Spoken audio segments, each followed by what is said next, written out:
ومن أعرض عن ذكري فإن له معيشة ضنكا۔ اسلامی مالیات ایک ایسا پروگرام جس میں آپ جان سکیں گے اسلامی مالیات کے اسرار و رموز، تاریخ، نظریہ اور عملی مسائل اور ان کا حل۔ اسلامی مالیات جناب محمد ایوب کے ساتھ، پروڈیوسر ندا نعیم، پیشکش رفا انسٹیٹیوٹ آف میڈیا سائنسز۔ بسم اللہ الرحمن الرحیم، الحمدللہ رب العالمین والصلاة والسلام علی رسول الکریم، اما بعد۔ سامعین، اسلامی مالیات نامی کتاب کے تعارفی پروگرام کے تحت آج ہم اس کتاب کے آخری چیپٹر کے بارے میں بات کریں گے۔ اس سے پہلے ہم تفصیل سے بیان کر چکے ہیں کہ یہ کتاب جو ہے یہ بیسیکلی انگریزی کی کتاب انڈرسٹینڈنگ اسلامک فائنانس کا اردو ورژن ہے، اور اس کو اردو میں لانے کا مقصد یہ تھا کہ عام لوگ، حتیٰ کہ جو بینکرز اور علماء، اسٹوڈنٹس، یونیورسٹیوں کے لوگ اور بزنس کالجز کے اسٹوڈنٹس جو ہیں وہ اس سے آسانی سے استفادہ کر سکیں۔ تو آج جو آخری چیپٹر جو ہے اس میں سفارشات اور جس کو ہم کہہ سکتے ہیں کہ وے فارورڈ جو ہے اس کے بارے میں بات کی گئی ہے۔ اس طرح یہ کتاب جو ہے اس کا پورا نچوڑ، یعنی اس کا خلاصہ اور آگے یعنی مستقبل کے لیے کیا سفارشات ہونی چاہیے ان کا ذکر اس چیپٹر میں ہے۔ تو جس طرح پہلے بتایا گیا کہ بنیادی طور پر جو ہمارے اور دنیا کے مسائل اس وقت ہیں وہ دو وجوہات سے ہیں۔ ایک یہ کہ ہمارا جو دنیا میں جو زرعی نظام ہے وہ صحیح نہیں ہے، اور آؤٹ آف تھن ایئر جو اثاثہ جات پیدا کیے جاتے ہیں، ریزرو کرنسیاں جتنی مرضی جاری کی جاتی ہیں، تو اس طرح جو قدرت نے کائنات میں جو نظام بنایا تھا لوگوں کے درمیان وسائل اور دولت کی تقسیم کا، وہ اس سے سارا درم برم ہو گیا ہے۔ تو ایک تو یہ اہم بات، اور دوسرا جو ہے وہ مالیاتی نظام جس میں بینکاری اور غیر بینکاری ادارے شامل ہیں۔ تو اس کا جو دوسرا حصہ ہے یعنی اس پروگرام کا، اس کے بارے میں زیادہ طور پر اس کتاب میں بات کی گئی، لیکن جو پہلا یعنی مالیاتی نظام کی جو بنیاد ہے اور معاشی نظام، اس کے بارے میں بھی بات کی گئی۔ چنانچہ سفارش کے طور پر یہ اس میں کہا گیا ہے کہ دنیا میں جو ریزرو کرنسیاں ہیں اس وقت، جیسے ڈالر سب سے اہم ہے، پاؤنڈ ہے، یورو ہے، تو حل یہ ہے کہ یہ ریزرو کرنسیاں زیادہ کی جائیں۔ خاص طور پر اسلامک ممالک کا جو بلاک OIC کے جھنڈے کے تحت ہے، یہ اپنی کرنسی ایک الگ بنائے۔ اس طرح سینٹرل ایشین سٹیٹس وہ الگ بنائیں، جو ایشیا کے ہیں وہ الگ ہوں، تاکہ ایک کرنسی پر اتنا زیادہ جو اعتماد ہے وہ، اور اس وجہ سے جو پرابلم پیدا ہوتے ہیں اس سے دنیا بچ سکے۔ اور دوسرا یہ ہے کہ صرف ریزرو کرنسی نہیں بلکہ ہر حکومت اور ہر ریگولیٹر، مراد یہ ہے کہ سینٹرل بینکس اور جو کموڈٹی ایکسچینجز ہیں، اسی طرح اسٹاک ایکسچینجز ہیں، وہ جو ریئل ایسٹس ہیں اس کی بنیاد پر کاروبار کریں اور اسی کو ہی ترویج دیں، تو پھر جا کے یہ اس وقت جو دنیا میں جو نظام کی خرابی آئی ہوئی ہے اسی وقت حل ہو سکتی ہے۔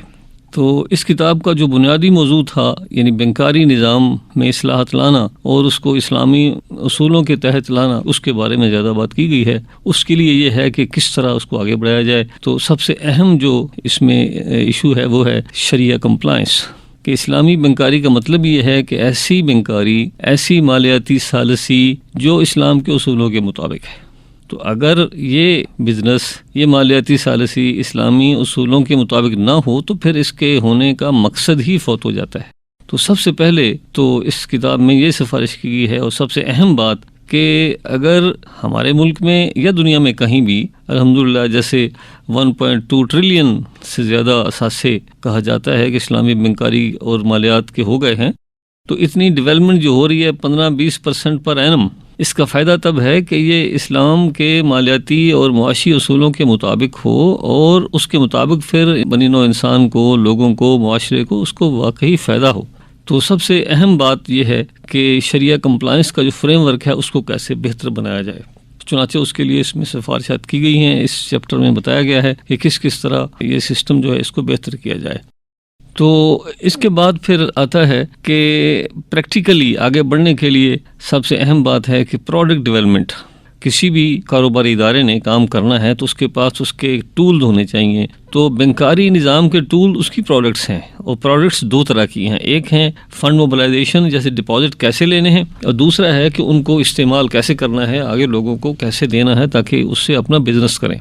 تو جیسے پہلے چیپٹرز میں بتایا گیا کہ اسلامی نظام میں فنڈ لینا، ڈپازٹ لینا، اس کی جو اہم جو بنیاد ہے وہ شرکہ یعنی مضاربہ ہے. تو اس کے اصولوں کے تحت پروڈکٹس بنائی جا سکتی ہیں، اور وہ سیونگ ڈپازٹ بھی ہو سکتے ہیں، وہ ٹرم ڈپازٹ ریسیٹس بھی ہو سکتے ہیں، وہ مشارکہ سرٹیفکیٹ بھی ہو سکتے ہیں. لیکن شرائط بہرحال اس کی جو ہیں وہ وہی ہیں جن کا پہلے ہم ذکر کر چکے ہیں. اور اس کا مقصد کیا ہے کہ جو الخراج بالزمان کے اصول کے تحت کوئی شخص اپنی انویسٹمنٹ پر پروفٹ اس وقت تک نہیں لے سکتا جب تک کہ وہ لاس کی ذمہ داری بھی قبول نہ کرے. چنانچہ اسلامی بینکاری میں ڈپازٹس کی ساری ایسی پروڈکٹس جن پہ ڈپازیٹر کچھ نہ کچھ ریٹرن چاہتا ہے، وہ ان کو اس طرح ڈیولپ کیا جائے کہ وہ مضاربہ کے بنیادی اصول کے مطابق ہو. اس حوالے سے اس میں بات کی گئی ہے. اس کے بعد پھر آتا ہے کہ ایسٹ سائڈ میں یعنی فائنانسنگ سائڈ میں، فائنانسنگ جو ہے یہ کیا ہے؟ بیسیکلی یہ ہے کہ ایک شخص کے پاس، ایک گروپ کے پاس پیسے فالتو ہیں، دوسرے کے پاس نہیں ہیں. تو اب یہ مالیاتی ثالثی جو کرنی ہے وہ کیسے کرنی ہے؟ اور اسلامی بینکاری کا یہی تو امتیاز ہے کہ یہ مالیاتی ثالثی جو ہے حقیقی کاروبار کے ذریعے ہوگی. اور اس کے دو اہم طریقے جو وہ یہ ہیں کہ بینک اشیاء سامان خریدیں اور اپنے پروفٹ پر آگے ان کو بیچیں جن کو ضرورت ہے. وہ ٹیکسٹائل ملیں ہوں، سیمنٹ کے کارخانے ہوں، فرٹیلائزر کی فیکٹریاں ہوں، وہ اپنا را مٹیریل جو ہے وہ بینکوں سے اگر لیں گے تو بینک خرید کے ان کو دے گا. اسی طرح ان کی جو پروڈکٹس ہیں وہ آگے سلم کی بنیاد پر بیچی جائے. تو یہ پھر اس طرح جو پورا کا پورا سسٹم ہے وہ ڈفرینٹ لگے گا، بجائے اس کے کہ جس طرح سودی بینک ہیں وہ منی فار منی، ایک طرف سے پیسہ لیا، دوسری طرف پیسہ دے دیا اور درمیان میں اپنا ایک سپریٹ رکھ لیا. یہ بات اسلامی بینکاری میں ممکن نہیں ہے. اگر ایسا ہوا تو اس کا مطلب یہ ہوگا کہ ان دونوں نظاموں میں فرق کوئی نہیں، اور پھر آہستہ آہستہ اسلامی بینکاری نظام کی انٹیگریٹی ختم ہو جائے گی، اور جو ایٹ لیسٹ مسلمانوں کو ایک بہت بڑا نقصان ہوگا. اس کے علاوہ نہ صرف مسلمانوں کو بلکہ بنی نوع انسان کو اس کا نقصان ہوگا. اس لیے ہم کہتے ہیں کہ اس وقت دنیا جو معاشی بحران، مالیاتی بحران کا شکار ہے، اور ایک سے ایک بڑھ کے بحران آ رہا ہے. آپ حیران ہوں گے کہ ہماری معیشت اور دنیا کے ممالک ہیں جن کی معیشت پہلے ہی خراب ہے، ان سے زیادہ مسئلہ اس وقت ان ممالک میں ہے جو بظاہر بڑے ڈیولپ ہیں، جیسے امریکہ، یورپ ممالک. وہاں ایک سے ایک بڑھ کے مسائل پیدا ہو رہے ہیں، بے روزگاری ہو رہی ہے، بینک بند ہو رہے ہیں، ایک نہیں درجنوں بینک بند ہو رہے ہیں، درجنوں ادارے بند ہو رہے ہیں.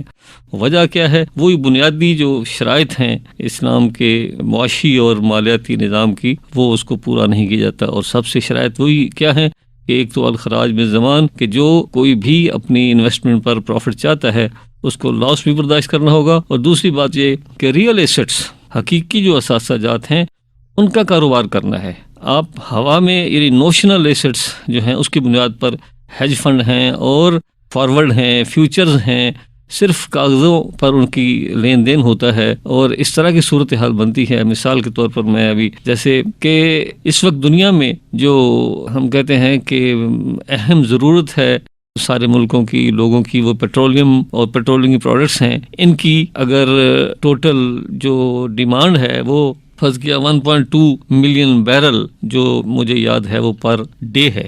تو اس کا مطلب یہ ہے کہ اس کی تجارت بھی اس کے لگ بھگ ہی ہونی چاہیے. فیوچر میں ٹریڈ ہو سکتی ہے سلم کے اصولوں کے تحت، جیسے ہم نے اس سے پہلے ڈسکس کیا. لیکن ایکچولی کیا ہو رہا ہے کہ اس سے کوئی 10 گنا زیادہ جو ہیں وہ بیرل جو ہیں ان کی تجارت فارورڈ میں ہوتی ہے، اور وہ تجارت ایسی ہوتی ہے کہ ان کا ڈیفرنس جو ہے وہ لیا جاتا ہے. ایکچوئل نہ وہ کوئی خریدتا ہے، نہ اس کی ڈیلیوری لیتا ہے، نہ ڈیلیوری دیتا ہے. تو اس طرح چیز خواہ مخواہ درمیان میں مہنگی ہوتی جاتی ہے کہ جو درمیان کے ایجنٹ ہیں وہ اپنا جو فائدہ اٹھاتے ہیں. اور اس بات کو ہم آگے بڑھائیں تو دیکھیں گے کہ بے شمار ایسی چیزیں ہیں جو باہر سے امپورٹ ہوتی ہیں، اور امپورٹ ہونے کے بعد فائنل کنزیومر تک جانے تک 6، 7، 8، 10 ایسے لوگوں کے پاس آتی ہیں جو اس میں کوئی ویلیو ایڈیشن نہیں کرتے، سمپل اپنی وہ ایک نے دوسرے کو، دوسرے نے تیسرے کو. تو وہ جو اسلام نے کنڈیشن لگائی ہے کہ you can't sell what you do not possess, اور پوزیس کرنے کے لیے ہے کہ آپ اس کا رسک بھی لیں، باقاعدہ اپنی اونرشپ میں لیں. یہ نہیں، تو اس طرح اس کے لیے اب کیا کیا جائے وہ اس چیپٹر میں بارے بتایا گیا ہے. وہ ہے سب سے اہم کہ جو بینکرز یعنی اسلامک بینکر جنہوں نے یہ کام کرنا ہے ان کی ایجوکیشن اور ٹریننگ ہونی چاہیے, ان میں کمٹمنٹ کریٹ کی جائے, ان سے خام خواہ کے جو ٹارگٹ دینا کہ بزنس بڑھانے کے لیے نہیں, بلکہ ان کو مین ٹارگٹ یہ دیا جائے کہ اصل مقصد ہے وہ شریعہ کمپلائنس کو انشور کرنے کا. شریعہ کمپلائنس نہیں ہوگی تو پھر آپ کی انکم ایز اے بینک جو ہے وہ ویسے ہی نان شریعہ کمپلائنٹ ہو جائے گی, وہ حرام انکم ہوگی. تو سب سے اہم اور ضروری چیز جو ہے وہ بینکرز کی ایجوکیشن ہے, اور وہ کس کی ذمہ داری ہے؟ خود بینکاری کے جو ادارے ہیں ان کی.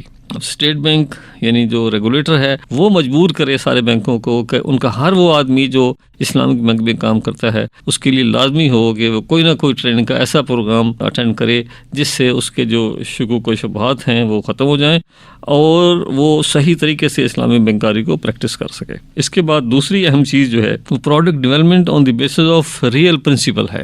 اب پروڈکٹ ڈیولپمنٹ جو ہے وہ کس ایریا میں؟ اہم چیز جو ہے کہ ہماری جو معیشت ہے وہ ایگریکلچر ہے یا بے شمار چھوٹے چھوٹے کاروبار ہیں, مائکرو فائنانس ہے, SME ہے یعنی اسمال اینڈ میڈیم انٹرپرائزز. تو ان شعبوں میں آگے بڑھنے کی ضرورت ہے. صرف بڑے بڑے کارپوریٹ سیکٹر کو فائنانس کرنا تو کوئی مسئلہ نہیں ہے. اب صورتحال یہ ہے کہ جس طرح سودی bank money earning for money کرتے ہیں, یعنی لوگوں سے پیسہ لیا اور گورنمنٹ سیکورٹیز میں لگا دیا, یہی اسلامی بینک اگر کریں تو بات تو نہیں بنے گی. موجودہ صورتحال یہ ہے کہ اسلامی بینکوں کا تقریباً 45% جو ہے وہ سکوک یا اس طرح کی سیکورٹیز میں لگا ہوا ہے جو اگرچہ اسلامک ہیں لیکن جو وہ مقصد تھا کہ وہ کاروبار کے لیے پیسہ دیں گے وہ اس طرح پورا نہیں ہوتا.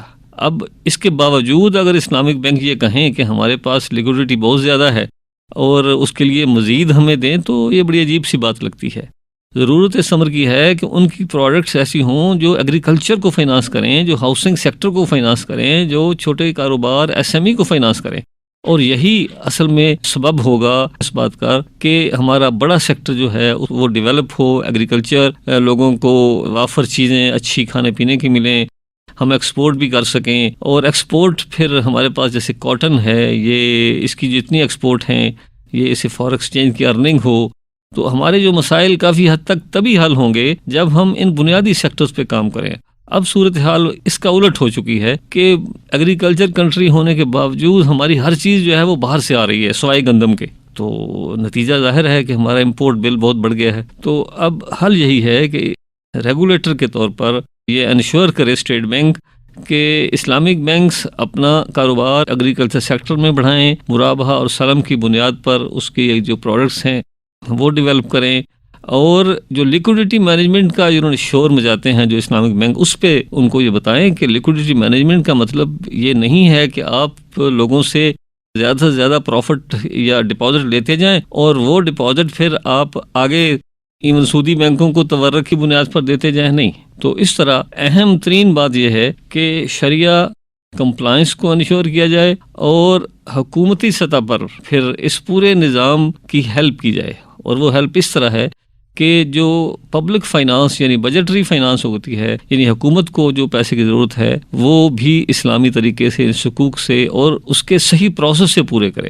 دوسرے لفظوں میں ہم یہ کہنا یہ ہے کہ جیسے اجارہ ایک شریعہ کمپلائنٹ موڈ ہے, اس طرح اجارہ سکوک بھی جائز ہے, لیکن اس کی جو مین فیچرز ہیں وہ ایسے ہوں کہ وہ شریعہ کے اصولوں کے مطابق ہوں. اس سارے اصولوں کے مطابق جو اس کتاب کی جو حتمی سفارشات ہیں وہ یہ ہیں کہ اسلامی مالیاتی نظام, اسلامی بینکاری ڈیولپ ہو رہی ہے, لیکن اس کو صحیح لائن پہ ڈیولپ کرنے کے لیے لازمی یہ ہے کہ حکومتی سطح پر نہ صرف پاکستان بلکہ پوری دنیا کے ایٹ لیسٹ اسلامی ممالک اور اس کے بعد سارے وہ ممالک جو اس کو کاروبار کے طور پر اپنانا چاہتے ہیں وہ شریعہ کمپلائنس کو انشور کریں. ورنہ اس کا ایک نقصان یہ ہوگا کہ 3, 4, 5 یا 10 سال میں جب لوگ یہ محسوس کریں گے کہ دونوں سسٹم کنورج ہو گئے ہیں, ایک جیسے ہیں, تو پھر کیا فائدہ, جیسے پہلا چل رہا تھا ویسے یہ بھی چلے. تو اس کے لیے جو اہم ترین جو سفارش یا جو ریکمنڈیشن اس کتاب میں دی گئی ہے وہ یہ ہے کہ how to ensure the difference between Islamic banking and conventional banking. تو اس طرح اس کتاب کے حوالے سے ہم نے جو تعارفی پروگرام تھا وہ الحمدللہ کمپلیٹ ہوا. یہ کتاب میں پھر عرض کروں خاص طور پر علماء حضرات, مدرسے کے جو لوگ ہیں, اسٹوڈنٹس ہیں جو تفقہ یا آگے تخصص کرتے ہیں, ان کے لیے بہت اہم ہے۔ ہمارے علماء جو ہیں ان سے لوگ جو مسئلے مسائل پوچھتے ہیں، چونکہ اسلامک بینک بھی شروع ہو گئے ہیں تو ان سے یہ مسئلہ بھی پوچھا جاتا ہے، تو اس کے لیے ضروری ہے کہ وہ علم حاصل کریں۔ اور میں یہ عرض کروں گا کہ اس حوالے سے یہ کتاب جو ہے یہ بہترین ہے۔ جیسے میں نے عرض کیا تھا پہلے کہ دنیا کی تقریباً تمام ایسی یونیورسٹیاں جہاں اسلامک بزنس اینڈ فائنانس پڑھائی جا رہی ہے، وہاں اس کا انگلش ورژن جو ہے بطور ایک ٹیکسٹ بک کے ریکمنڈ کیا جاتا ہے۔ تو اردو میں بھی ہم نے یہ اب کام کیا اور یونیورسٹی نے اس کو پبلش کر دیا، تو اب جو بھی اس سے استفادہ کرنا چاہے اس کے لیے یہ ایک اچھا ایک ذریعہ ثابت ہو سکتا ہے۔ وما توفیقی الا باللہ۔